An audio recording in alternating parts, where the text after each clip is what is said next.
3, 2, 1. Oh, bro. Dude, you were way fast. All right, it's that all right. Coke. All right. What is up, everybody? In this episode, we're going to be talking about how studio and live are the same. The same. I feel like what I've heard everyone say my whole life is how different they are. Yep. Yeah, honestly, they're not. It's just all audio, guys. That's our opinion, and we'll just end this episode right here. Well, okay. So they are obviously they are not exactly the same. Mixing the studio and mixing in a live environment, there's much different things. But my argument is your fundamentals are exactly the same. Yeah. Because you still have to, when you're in the studio, you work on source tone, mic placement, all that stuff. You do that live too. Yep. Like, it's like, what else? You want it to sound good. Yeah, exactly. Yeah. So there's less, basically there's more in common than there is different. And I think by a country mile. Yeah. And because we underestimate, or if something isn't good live and there's a studio guy back there, we're like, oh, well, he's just mixing for the studio. It's not just bad. You know what I mean? Yeah. Like yeah. I've had that told me, like, oh, you're a studio guy. You don't know what you're doing. And for live. Your expectations are too high. That's what they're whatever. saying. And I mean, I've mixed a lot live and I've mixed a lot in the studio. I think that the EQ moves that you make and the compression moves that you make and all of that are super similar. Yeah. The only difference, if it's like a significant difference, is just the controllability. Like you're not in the studio, you're not having to overcome an environment to hear correctly. Yes. In the studio, that's all like super under control most of the time. Can you just say that one more time for everybody? Like in the studio, you don't have to overcome an environment. Yes. Like the auditorium, the people singing, all that stuff. You don't have to overcome those things. Yeah. To hear what's coming out of the speakers. Yep. In the studio, it's like it's there. You're That's there. True. If you don't want to hear the audience, you just mute the audience.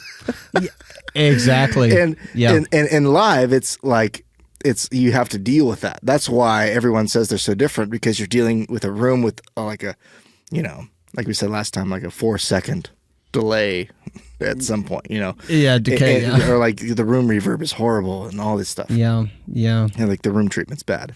But I do think there's like your drum EQs, a lot of those other things, your vocal EQs are going to be, if you have a PA that's tuned well, that's the caveat there. If you have a PA that's tuned well, the moves that you make will be comparable, very similar, if not exactly the same. Yeah. Well, if they're that different, why is really the big question. Mm-hmm. And it's funny because for me, I feel like the whole beginning part of my career was working on PAs that, when I say my career, it was before I was doing it professionally. But even into my career, a lot of it is working on PAs that were not sufficiently reinforcing all the frequencies. So I feel like what I became a supplier at.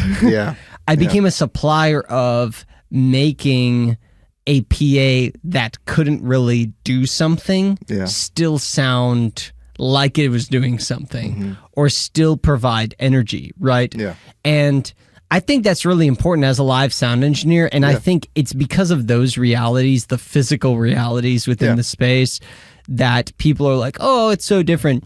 But the reality is, if you're doing a lot of that, you are creating bad habits. You're probably creating audio habits that are not correct. They are just correct for that circumstance and that room. And they might be valuable skills, but they're still not great audio habits. It goes back to what you have to unlearn when you get into a different role. Exactly. So I know these guys, a lot of guys are like super amazing engineers, but as soon as they step into a room that's not perfect, they have a hard time. They have a hard time. Yeah, but why do they have a hard time? Because I think part of it is, especially when you're in a huge room, we were in a big room a couple weeks ago. Yeah. Like, part of the thing is you have to make the room work with you. Yes. You can't overcome the room. The PA will you not. You have to know. You can't. When you can overcome something and when you can't. Yeah, like a big room, you're not going to overcome in most cases because it's a huge room. It's like, it's just a huge, it's a 12,000 seat room or whatever. Yep. I think the last night of end of year, we had 8,000 people there. So it was like, there's a lot of, there's 8,000 bodies of water, bags of water absorbing energy.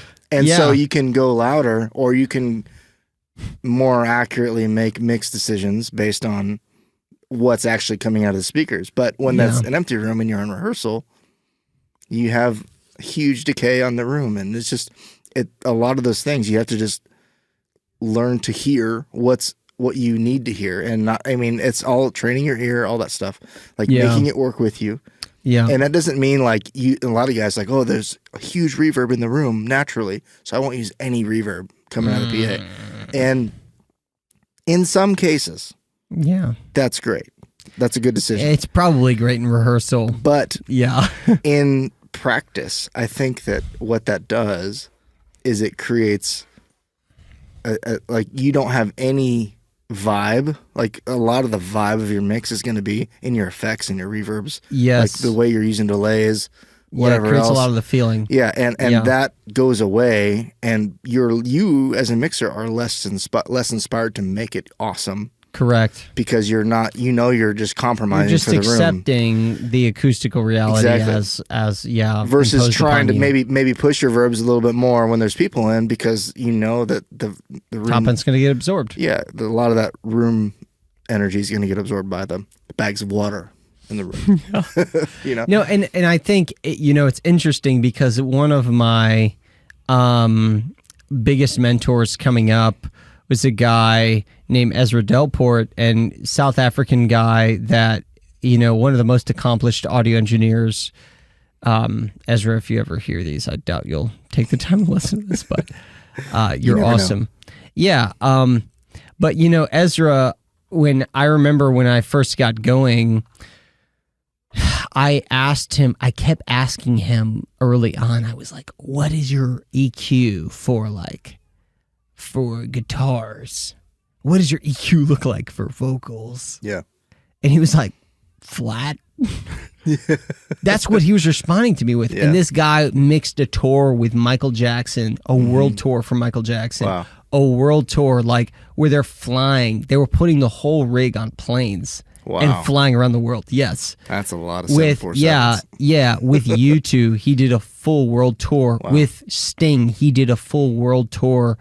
Tina Turner, all of these people. I mean, it was ridiculous. And I was like, what, with the, and he was just like, flat, right? He would always just say flat. And I was like, man, this guy doesn't give me anything. You don't actually think he meant flat? No, you know what I think he meant in retrospect? What I think he meant was you need to tune the PA properly. And if you tune the PA properly, and you have good sources like U2 and Michael Jackson and Tina Turner were providing him with, you should just be doing basic compression, basic EQ, and everything should sound like the record almost. Yeah. And, in a room like that, I think something that, so, okay, I guess I wanted to get to this point in this subject. If you have only been doing live sound, I would really encourage you. You need to try multi-track the sources that you're mixing live and try to go mix them in the studio in some headphones and see what the result is, because it will tell you a lot about your fundamentals. It will tell you so much about your fundamentals, how well you're actually manipulating the audio to make it sound like music, and how much you're just manipulating the room with EQ, with compression, to make it create the experience that you want. And I think for me, I spent so much of my career early on just manipulating rooms. Yeah. And I became kind of a professional at that. Yeah. And then I realized, wait, I can't mix records. but there was guys that I think you could, but you just haven't. Yeah, well, I didn't sharpen those skills. Yeah. I had disproportionate skills in some areas, but on the upside, but then negatively on other sides because I didn't develop those skills. And I remember when I brought in my one friend who was a record mixer, I brought him into live sound and I had like tuned the PA. And I remember he made a mix that was so much better. It's fine, dude. He made a mix that was so much better than I had ever done in that room. Yeah. And I was like, oh man, I'm not that good. This guy's way better. And it was because his expectations were so much higher because he was a record mixer. Yeah. He expected it to sound perfect and he made the manipulations he had to get it there. You know it's possible. When Exactly. Yeah. And that's, I think, it goes to another point, but yeah, there's so many things that when it goes back to your fundamentals, it goes back to this, like the source quality, your phase correlation on the drum set. That's a whole nother topic we'll talk about. Yeah. Like when you're miking a drum set, where like phase and how it actually is working. Yeah. For or against you. Yeah. But there's so many elements that are against you in a room environment where you have to, like, if the room is really bright, you have to make it darker to make it palatable for the listener. Yes. Right? And I understand that. But I would encourage most people, like, do what they can do on the room tuning. Do it on the master or on the room, on the system EQ. That way you have room to make the changes you need to make on the channels so you don't mess up your fundamental. Yes. Right? You want to make sure you're not developing bad habits. Spend the time tuning the PA or bring in a guy who really knows how to tune PAs because your tube bus that's coming out of the console, that should sound very similar to a record. And if that does not sound balanced, you're probably developing bad habits. You're doing things in your mix that should be done in the system tuning. And granted, no front of house mix sounds like a record. But there's, like, with more compression and with more master processing, you could make it. It should sound correct. And I remember there was this one Dave Rat video that I watched. Oh, yeah. I don't know if you saw that. But he said, genius. Yeah, he's a genius. And he said, for me, like when I plug my headphones into the console, I should be able to do sound check with my pair of open back headphones. Because it should sound correct. He used the word correct. Yeah. And like, I think it's really interesting in art to use the word correct because that's like, it's subjective. Almost, it's subjective. But the reality is because there is a concrete curve to human ears. Yeah. And there is a way that music sounds with this basic instrumentation that we have in church, especially. Yeah, for sure. Right? With drums, bass, guitars, keys, and vocals. And 16 vocalists. Yes, and all 24 background vocals. It should sound correct. There is correct and incorrect. And once we can gain the humility to recognize, okay, I need to just be able to get to correct. Yeah. And that's where I want to get. Then we can start improving. Yeah. That's so good. Honestly, it's really good to know that there is, like, someone like Dave Rat. If you don't know who Dave Rat is, look up the guy on YouTube. He is like the front of house guy for the Chili Peppers. He owns a company called Rat Sound, and he has all these ridiculous. He's just like a gearhead, and it's he's super like kind of monotone to listen to, but he's like so interesting once you actually hear what he's talking about. So plug for Dave Rat. But there's what you're saying is so true. There's so many like fundamental things that we just don't regard because we're trying to fix a room problem. Yeah. Going back to like how they're the same, the fundamentals have to be the same. Yep. Right. Like in the studio, you don't have to overcome that stuff. At least maybe you do to a small extent. Like you got to learn how your room translates in your car, in your headphones, etc. Yes. But it shouldn't be as difficult. Exactly. The margin is much, much, much thinner instead of this huge like. Yeah.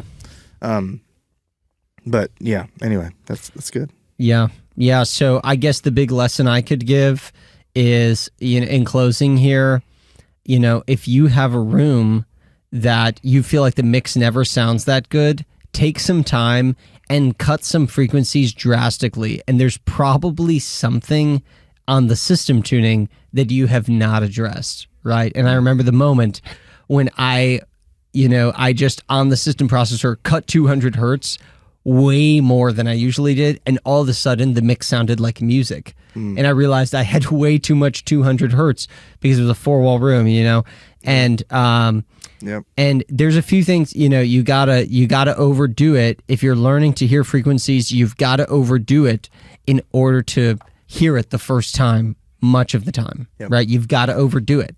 And then you start to learn how to work it back and only do as much as you need, but it starts with overdoing it. So it's really good. Yep, that's this episode. Yeah, really interesting content here. It's good. It's good that I think these things are super important to just be aware of. Yep. And knowing that not everyone is in a great room. Most people are not in great rooms. Yeah. Yeah. But knowing the importance of having a solid understanding of your room. Yeah. Yeah. That's it is paramount for every aspect of what you're doing. It makes everyone happy. Like that's not just you, that's everyone. Because most of the time, you as a sound guy, your own satisfaction of your mix will translate to the people. Oh man. Will translate to Pastor, will translate to everyone else. Because if you're happy, you're inspired, and it's better. Oh yeah. The whatever's coming out is better. Yeah, that's 100% true. I have a bunch more thoughts, but I think we're going to stop right there. This was great. Yeah. I mean, we can go We're doing okay in time? Yeah, we're great. Yeah. All right. Maybe I'll share one other thing. Yeah, and one other thing, if you have... Yeah, and one other thing. Dang it. Stop laughing. Yeah, and one other thing. Dang it. I'm trying to make it sound natural. Okay, ready, go. Yeah, and one other thing. If there is a spot where the people who decide, or your bosses, the people who decide how good the sound is, if there's a spot where they sit, this is what I think is really important. You take some time, walk around the room, understand what's going on within the space, right? Understand where it's loudest and understand where it's quietest. And if you can't just naturally tell that, use an SPL meter, use a weighted readings, right? Make some notes, screenshot them on your phone, whatever. And if you feel like where the decision makers are sitting is not an ideal position to sit, there is a way that you can tactfully communicate that to them and say, if they're coming back to you, for example, if they sit right in front of the subs, but where you are 50 feet back, there is near no low end because maybe you don't have enough subs or they're positioned or the acoustics of the room, whatever, is you being able to say, hey, I want it to sound as great as possible where you're sitting, right? That's my goal. Also, I just want to share with you or show you, this is what it sounds like here.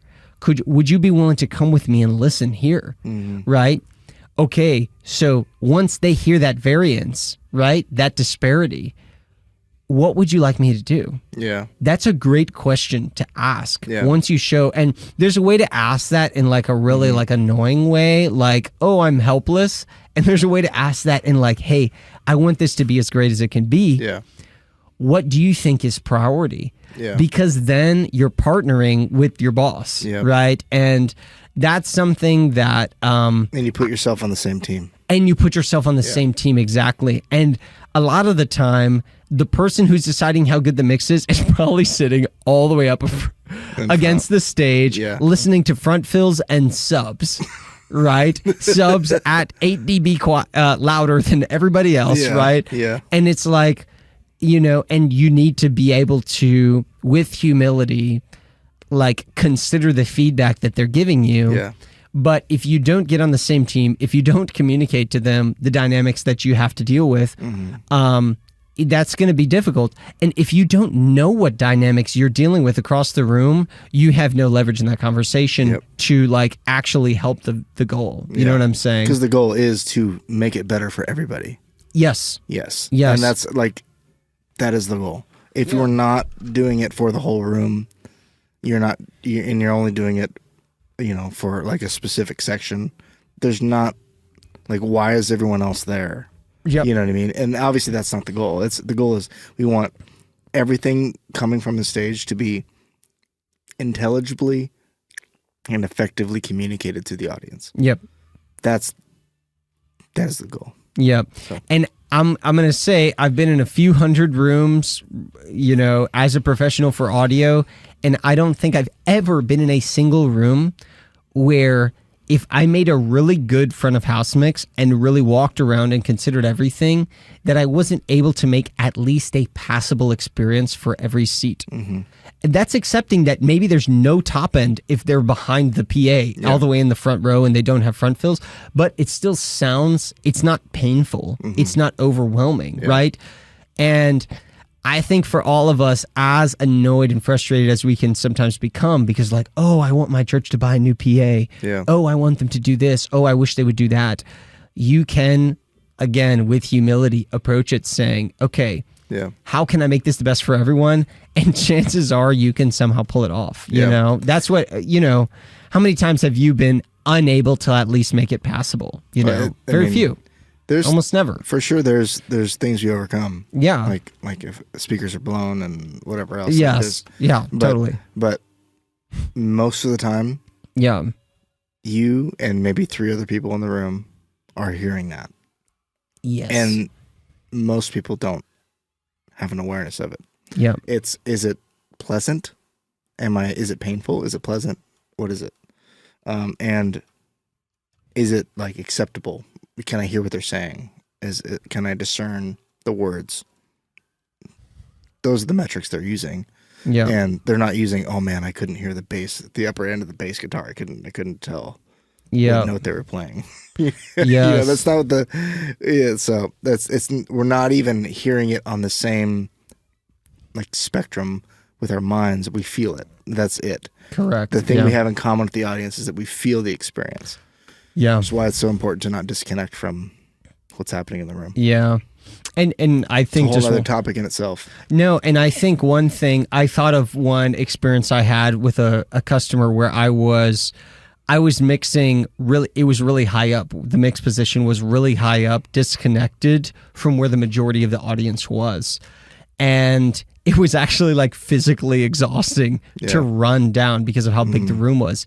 It was exhausting to run down. Get that iPad, bro. Just go down to Wi-Fi. Yes, but you know what? I kept running back and forth. Mm-hmm. And running up to the front fills, and the person that was kind of in charge was seeing me. I was standing where they were going to sit and where the pastors sit. Mm-hmm. And I was just back and forth talking to the band. And I remember after the rehearsal, the person in charge was like, hey, thank you so much. We've never had an audio engineer actually do this. Yeah. Like, you seem like you actually care about what this is going to be like, as opposed to just hiding out in your cove up there and telling everyone, deal with it, right? Yeah. And I think, looking to grow a career, like, that's one of the easiest ways, even despite where your skill level's at, show the effort, show that you care about the room. If they see you, even if the pastor's not that happy about the sound, if they see you run up to the front row with the iPad and you're listening to how it sounds where they are, they're going to appreciate that. Yep. Why would they not? I mean, it's effort. And I think that if it's not good, despite of all those things, you are trying your best. Yeah, and if you want a new PA, that's the best way to get it. Exactly. Right? Yes. And it gives me a whole list of like things to think about, because it's like, I mean, there's always things we can do. Yep. They're super good. Awesome. Yeah, that was a fun talk. It was. Cool. Well, thanks, guys. That's it for today. And we will be in touch. Be in touch. We'll be in touch. Adios. Yes. Adios.